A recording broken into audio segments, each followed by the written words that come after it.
Hello दोस्तों, स्वागत है आपका अपने YouTube channel Bharat study centre में। आज मैं आपको नवीं क्लास का बहुत ही इम्पोर्टेंट चैप्टर 13वां चैप्टर बता रहा हूँ, जिसका नाम है पृष्ठीय क्षेत्रफल व आयतन। अब सबसे पहले हम देखते हैं 1 मीटर में 100 सेंटीमीटर होते हैं, 1 किलोमीटर में 1000 मीटर होते हैं। इनको आप जानते हैं, परंतु ये जो दो चीज़ नीचे दे रखी हैं इनको आप नहीं जानते हैं। अगर जानते हैं तो बहुत अच्छी बात है। जैसे कि हमें कोई पूछ ले कि एक कुआं है बेलनाकार आकृति का, उसके अंदर कितना पानी आ सकता है, कितना लीटर पानी आ सकता है, हम उसका आयतन निकालेंगे, मीटर क्यूब में उसका आयतन निकाल देंगे और 1000 से गुणा कर देंगे, कह देंगे कि इतना लीटर पानी आएगा। इसलिए 1 लीटर बराबर होता है 1000 सेंटीमीटर क्यूब और 1 मीटर क्यूब बराबर होता है 1000 लीटर। ध्यान से देख लो इन दोनों चीज़ों को। और 1 मीटर क्यूब बराबर 10 की पावर 6 सेंटीमीटर क्यूब होता है। ठीक है, आइए चलते हैं घन से संबंधित महत्वपूर्ण सूत्र। अब सबसे पहले मैं आपको ये बताना चाहता हूँ घन क्या होता है। घन एक ऐसी आकृति होती है जिसकी लंबाई, चौड़ाई व ऊंचाई समान होती है। जैसे हमारे पास एक कमरा है, उसकी लंबाई भी इतनी है, ऊंचाई भी इतनी है और चौड़ाई भी इतनी है। हम कहेंगे कि इस कमरे की आकृति घन के आकार की है।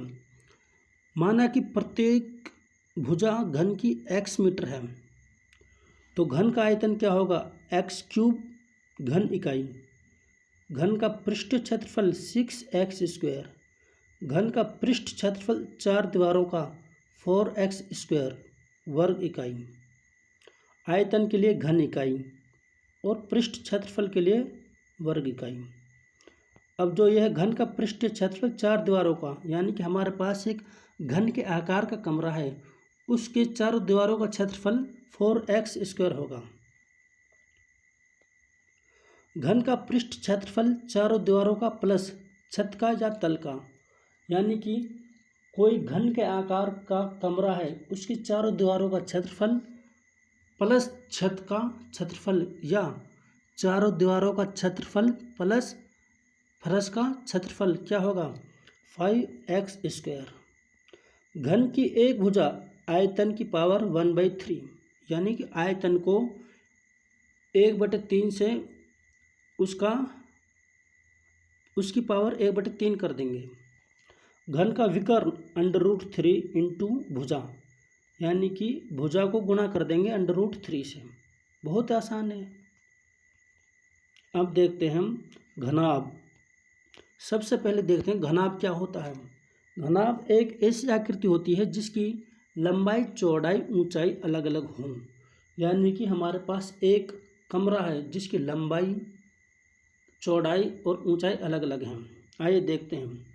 मानना है कि घनाभ की लंबाई L, चौड़ाई B, ऊंचाई h है, तो घनाभ का आयतन क्या होगा, LBH, लंबाई गुना चौड़ाई गुना ऊंचाई। घनाभ का विकर्ण क्या होगा, √L² + B² + h²। घनाभ का पृष्ठ क्षेत्रफल 2 × LB + BH + HL। ठीक है जी। घनाभ की 4 दीवारों का क्षेत्रफल 2 × L + B × H, यानी कि ऊंचाई। घनाभ की 4 दीवारों का क्षेत्रफल प्लस छत का क्षेत्रफल या तल का क्षेत्रफल, जैसा कि मैंने आपको घन में बताया था, 2 × L + B × H + L × B। अब इसे देखो, बहुत ही इम्पोर्टेंट, बहुत ही आसान है। यदि लकड़ी से बने एक बक्से की बाहर की लंबाई, चौड़ाई, ऊंचाई LBH है तथा बक्से की प्रत्येक भुजा की मोटाई D हो, तो बक्से की धारिता, जल आदि ग्रहण करने की क्षमता क्या होगी, L-2D × B-2D × H-2D होगी। बहुत आसान है। बक्से में लगे लकड़ी या द्रव का आयतन क्या होगा, LBH - L-2D × B-2D × H-2D होगा। ठीक है, बहुत आसान। यानी कि टोटल में से उस जो लकड़ी का है उसको घटा देंगे। लकड़ी का मतलब लोहे का बना है, लकड़ी का बना है, सीमेंट का बना है, उसको घटा देंगे।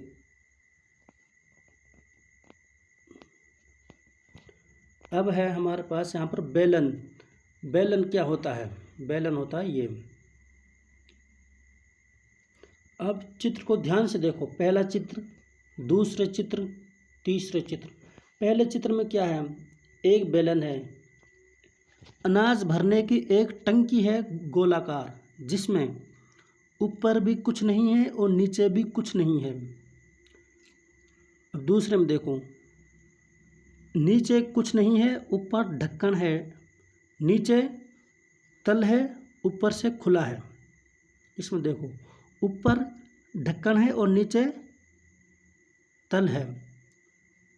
आइए देखते हैं इनसे संबंधित सूत्र क्या बनते हैं। बेलन का आयतन पाई आर स्क्वायर एच, ठीक है। बेलन का संपूर्ण पृष्ठ क्षेत्रफल 2 pi R H plus are, यानी कि जिसमें संपूर्ण, जिसके ऊपर ढक्कन भी हो और नीचे तल भी हो, इसका सूत्र यह हो जाएगा। बेलन का वक्र पृष्ठ क्षेत्रफल 2 पाई आर एच, यानी कि जिसके ऊपर कुछ नहीं हो और नीचे भी कुछ नहीं है। बेलन का वक्र पृष्ठ क्षेत्रफल प्लस ढक्कन का क्षेत्रफल या तल का क्षेत्रफल, इसका यह सूत्र हो जाएगा 2 pi R H plus pi R square, pi R 2 H plus R, ये हो जाएगा। यानी कि इसका तो क्षेत्रफल ये हो गया, इसका क्षेत्रफल ये हो गया और इसका क्षेत्रफल ये हो गया। ठीक है, बहुत आसान है। अब शंकु से संबंधित सूत्र क्या है? ये हमारा क्या है? शंकु। ये शंकु है जिसके ऊपर कुछ ढकने का नहीं है, इसके ऊपर ढक्कन है। अच क्या होता है? शंकु की ऊंचाई, ठीक है। अल शंकु की तिर्यक ऊंचाई, यानी कि यह तिरछी ऊंचाई, यह अल। आर क्या है? शंकु की त्रिज्या आर है। अब चित्र फर्स्ट को और सेकंड को देखो। फर्स्ट में इस शंकु है, इसके ऊपर कुछ ढकने का नहीं है, इसमें ढक्कन है, यानी कि इसके ऊपर कुछ नहीं है, इसके ऊपर ढकने का है। आइए देखते हैं इनसे संबंधित सूत्र। शंकु की तिर्यक ऊंचाई अल बराबर होता है under root H square plus R square. शंकु का आयतन 1/3 पाई आर स्क्वायर एच। शंकु का वक्र पृष्ठ क्षेत्रफल, यानी कि इसका क्षेत्रफल क्या होगा? Pi R L. Pi R L को क्या लिख सकते हैं? Under root H plus R square. इसका सूत्र यह हो जाएगा। शंकु का संपूर्ण पृष्ठ क्षेत्रफल pi R L plus pi R square.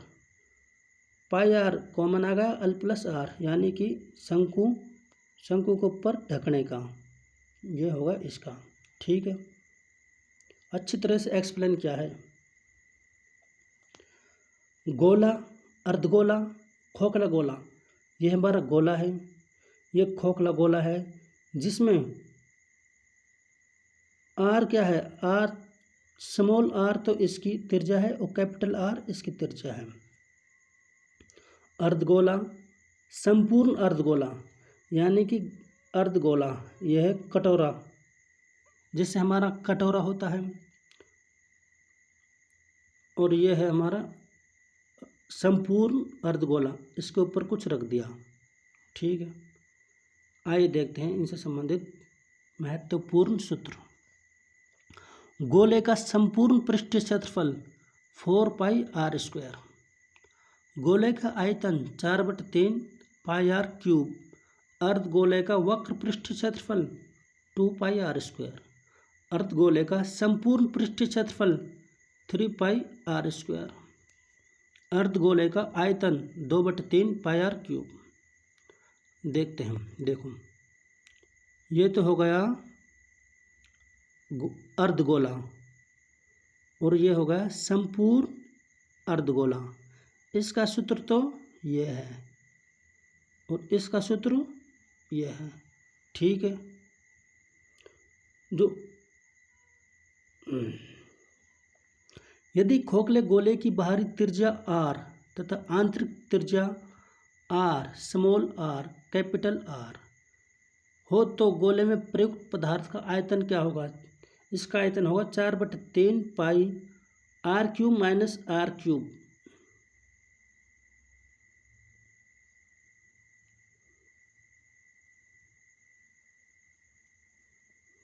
जितने भी सूत्र बनते हैं, डेफिनेशन बनती हैं, चित्र के द्वारा चित्रों को काट काट कर समझाया है। आशा करता हूँ कि जितने भी सूत्र बनते हैं वे सभी आपको डिटेल से समझ में आए हैं। Thanks for watching my video.